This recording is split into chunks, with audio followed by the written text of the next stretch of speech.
অসংখ্য মানুষের হাহাকার শুনেও নিঃশব্দে নীরবে ও গঙ্গা তুমি গঙ্গা বইছো কেন?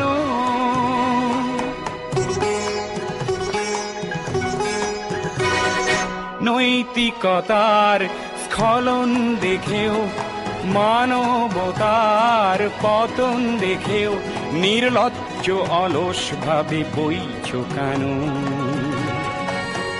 বিস্তীর্ণ দুপারের অসংখ্য মানুষের হাহাকার শুনেও নিঃশব্দে নীরবে ও গঙ্গা তুমি ও গঙ্গা বইছো কেন?